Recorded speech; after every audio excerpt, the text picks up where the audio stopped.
Hello, my name is Milan Pak. I'm a lecturer in the computer school Maret.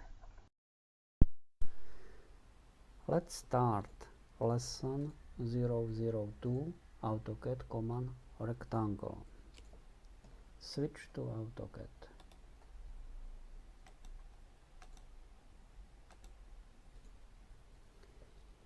Menu Draw. Command rectangle. This command draws rectangle. From menu Draw,